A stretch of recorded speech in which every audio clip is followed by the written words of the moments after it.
Migraine, जैसा कि हम सभी जानते हैं, आजकल के समाज में बहुत से लोगों को प्रभावित कर रहा है।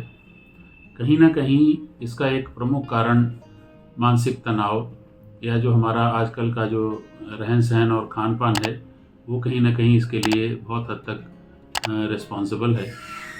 और इन्हीं को ध्यान में रख के यदि हम आयुर्वेद के लिटरेचर पर जाते हैं, तो वहाँ ऐसा उसमें देखने को मिलता है कि बहुत से जो बीमारी हैं, जैसे कि शिरोरोग, जिनमें कि आयुर्वेद में वर्णित किया गया है, शिरोरोग के अंतर्गत इसमें माइग्रेन के तरह की लक्षण मिलते हैं रोगों में।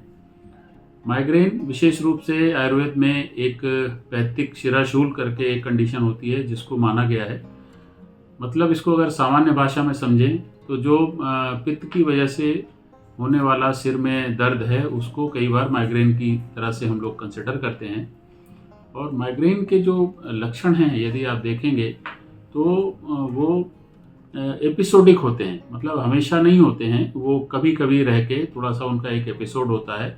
और एपिसोड के बाद अक्सर कई बार ऐसा होता है कि वॉमिटिंग होती है, और वॉमिटिंग से पेशेंट को आराम महसूस होता है।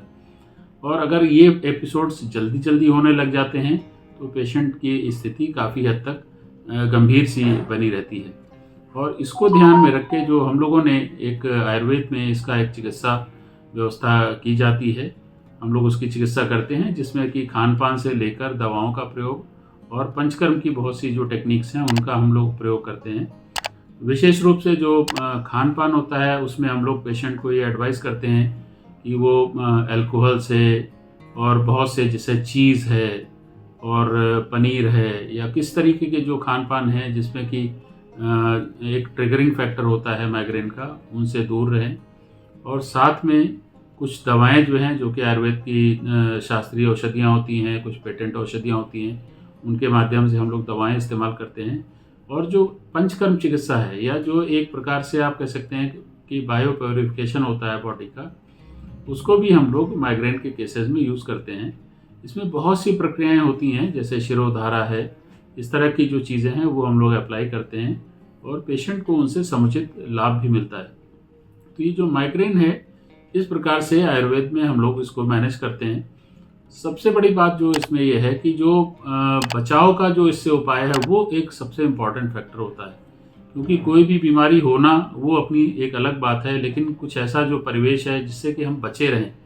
क्योंकि आजकल हम लोगों का स्क्रीन का टाइम, जैसे टीवी का स्क्रीन है या जो कंप्यूटर स्क्रीन है या मोबाइल स्क्रीन है, ज़्यादा ध्यान उस पर रहता है। और उस स्क्रीन टाइमिंग की वजह से भी कई बार हम लोगों की जो आँखें हैं वो थकती हैं, स्ट्रेस लेवल बढ़ता है, तो माइग्रेन जैसी कंडीशंस एग्रवेट होती हैं। तो इनको ध्यान में रखते हुए हम लोग कई बार पेशेंट की काउंसलिंग भी करते हैं।